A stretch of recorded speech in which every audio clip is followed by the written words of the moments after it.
ครับถ่าย4-5 สาวได้หนูเนี่ยอันนี้แฟนคลับกับแฟนคลับครับโอ้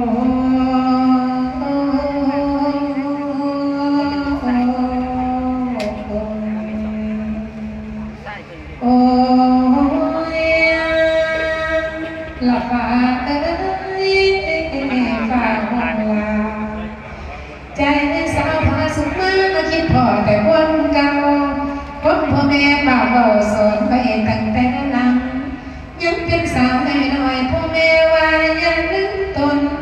พวกเป็นสาวเป็นน้ำอย่าลวงของคุณเขาคำโบราณเคยเล่าว่าเงิน3 น้ำสีกุลสตรีที่ถูกต้องอย่ามองข่าวแต่ประทุมเรียนยัน3 นำมาได้เลยลงข้อที่ 1เงินนองข้อที่ 2เงินครัววันที่ทัดหุงต้มไอ้จังมุมจังอ่าง2เงินไอ้สาเงินที่3กายาค่าคือเรือนผมยาให้อยู่วีเรื่อยจะคอยนั่งถึงเวลาอาบน้ำให้หลานสวยสังผมความนิยมของคนที่เป็นเงินก็ตามแล้วแนว3เงินมันสองเพลที่เอาจะเป็นคู่โอ้ยสู้กันได้ที่สันโอไก่ไปได้สอนเพิ่นกะมาน้ำสีฟังอีบางน้ำยังแน่ยิ่งควรกินนึ่งน้ำเจ็บใจตนอย่าได้โมโหให้ขอบรรยายให้ฟังยังสิ้นควรบอกควรให้คิดเบิ่ง2 น้ำอาบให้มันเมื่อการใส่หมูแอนไว้มองหัวอย่าทานให้เท3 น้ำดื่มกินน้ำเด็กหมูแอนให้สดใสยังแก่กับมีได้บ้างแวะอยากละอายอ่านหาสุขขอว่างทานให้เป็นของจากที่อีกน้ำที่4คือน้ำเต่าคุ้งแต่ไว้ยังเขาจะวันน้องตอนกลางคืนเทพเจ้าเพิ่นมารักษาตนรักษาคนยามน้องยามน้องเพิ่นเบิ่งแย่งแต่เราน้ำในหมูแต่ไว้บูชาเทพราที่ได้อาจได้ไปหาสิหุ่นเฮือนพ่อแม่ว่าน้องลืมกินในแม่นั้นสดสวยถึงสิรวยสินทรัพย์บ่แม่นคุณสตรีใดให้ว่าจะคุกเขาเงิน3 น้ำสีฟังให้ดีน้องเสียงร้องเขาสมแฟนจินตนาการได้เป็นคนให้คิดทำละแม่นมีเงินละแม่นมีคำถ้าลืม2 สิ่งนี้ขึ้นไปนะบอกแต่เรื่องพอเธอได้เงินอินทองใส่โอ้โอ้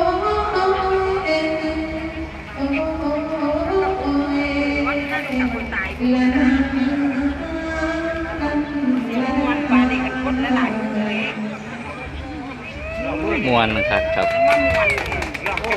ของพูดอะไรค่ะผู้ใดยังโม่บุญก็มากเลยจ้ะไม่ต้องมาติดหมอลำดอกเนี่ยมันโม่บุญน้ำพะแยงข้างเลยค่ะหมอลำใหญ่กันเนี่ยผู้ใดหมอลำน้อยมายากก็เมื่อกี้เป็นลำร้องเงิน3 น้ำ4ค่ะคนมือนี่ปฏิบัติได้โอ้จังซ้ำเพราะว่าอย่างด้วยเวลาที่เร่งรีบหาที่เงินจนเป็นเรื่องดูแลเจ้าของนะคะก็แม่นไปเลยแต่รู้กันทบทวนเพื่อจะไปรับบุญกฐินนี่นะคะเพราะได้เสียอะไรบุญพ่อโอ้ยเพื่อนเอาไห้ได้เด็กข้างไรซื้อว่างแบกกองพวกมาให้เบาก็ได้แต่น้องใบเล็กบ่โอ้น้องเล็กติดค่ะได้ค่ะจะได้กันได้แล้วมาเราขอบุญกับพยานข้านี่แหละจะได้กันเลยอันที่กินข้าวในทั้งโลกควรได้ทั้งหลายกับฟังเราไปนั่งกินข้าวไปพร้อมเด้ออิ่มแล้วกับมาพี่นะเด้อมาให้กำลังใจหมอลำนะคะสำหรับหมอลำตัวจริงอันนี้ตัวจริงแท้ของแท้พวกนี้เนาะเป็นหมอลำที่ขาดแคลนนะคดีแคลนแต่สิให้ดอกแมนเนาะมันเป็นอย่างค่ะเอาเด็กผู้ยามเขามองคิดตายก็เลยถึงโรงพยาบาลเพ่งนะคะยังไม่เห็นไม่เห็นค่ะ พี่ลิ้นจะรูดอะไรมากกว่า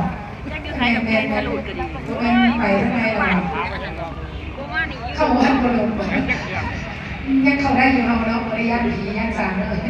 ฝากเขาค่อยได้เลยเดี๋ยวที่จะขอไลน์น้องสายเพื่อนอัดเทปไปอยู่เพราะว่าส่วนใหญ่แฟนคลับหนูทางเฟซเนี่ยเขาก็อยากฟังหนูรำแต่หนูไม่มีโอกาสได้รำใส่ไมโครโฟนส่วนใหญ่ก็รำซุ่มอยู่ในเงื่อนนั่นแหละ จักรนะครับจักร เดี๋ยวรำ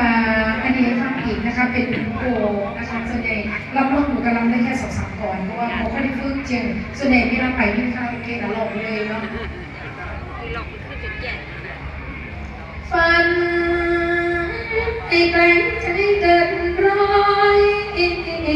คอยวันที่ตั้งทางยา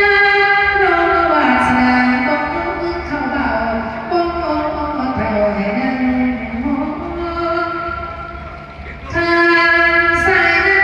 ำนองควรเป็นพี่ผู้เขียนความ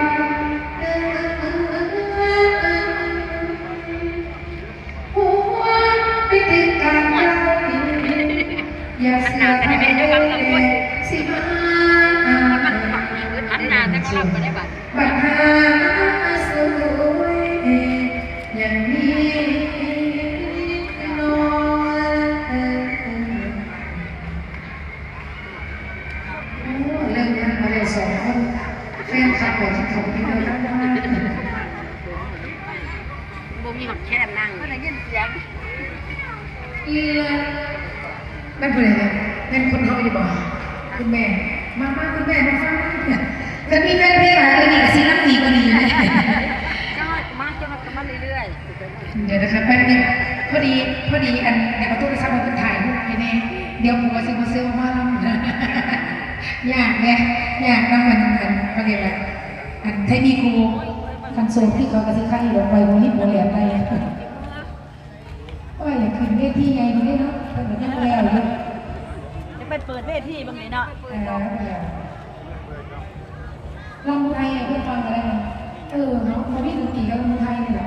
คุณแม่ปัญญาเลยเราไม่ได้ฟัง วัดน้องแหวนพอชิเมื่อผู้เฒ่ามาผู้เฒ่าเมื่อ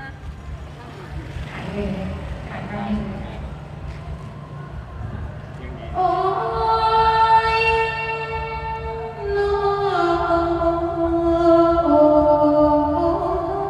ถ่ายวิดีโออยู่ ผู้ฟัง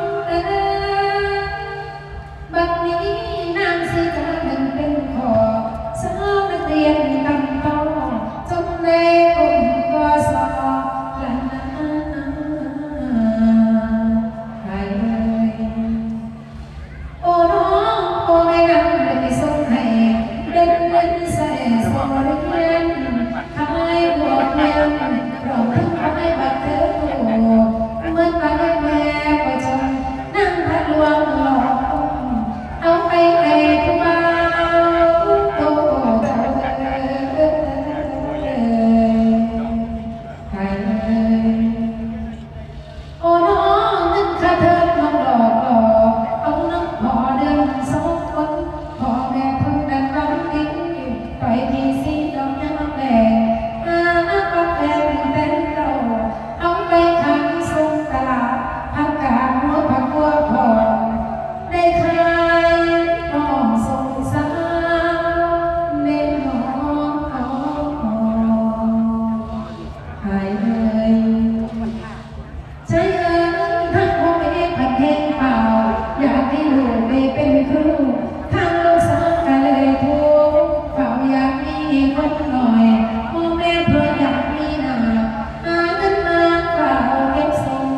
เรียนเรียนเรียน เดี๋ยว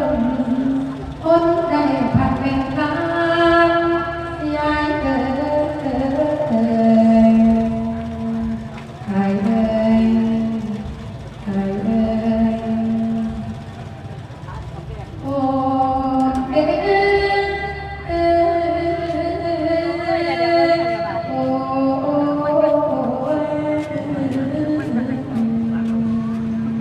โอ้เด็กบ่าวผู้ไทยเลยโอ้เด็กบ่าวผู้ไทยเลย ทำไมนี่ล่ะ น้องนี่บ่ได้เป็นพี่นางขันน้องแดงมาโปรดดมนาบ่เป็นแนวนางยักษ์สิหลอกกินคนใดใจประสงค์ต่อไม่จังได้แบกพามาใจประสงค์ต่อปากจังถือวิ่งลงสองใจประสงค์ต่อจังลุกคออ่านกะตาเดลาใจประสงค์กันนักอกอายจังพัดปากเลือโอ้สายเล่นวน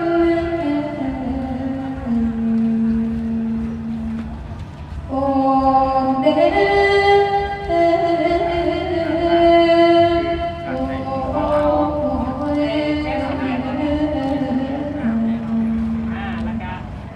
น้องไปเที่ยวทางพ่อเอ็งกันหลายคืนนั่นแหละที่ว่าจันจึงนาเห็นแล้วก็เล่าเลยน้องดีใจประสงค์แก้วสิเอาใส่หัวแหวนใจประสงค์ดอกแม่จังได้มาคำหาจังได้ไหมเมื่อร่วงน้ำน้ำเด้ผู้เด้ลาใจประสงค์เก็บนักมาจังคนตาแค่โอ้สายเล่นวน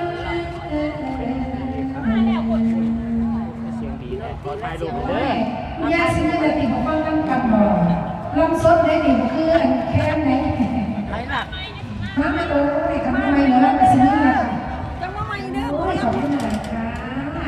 ดอกไม้นะคนไทยนะผู้เราเห็นผู้นั้นน้ำจิตน้ำใจขอบคุณนะคุณแม่คอยนะครับคุณแม่สนุกนะคะที่เอาดอกไม้มาให้นะคะ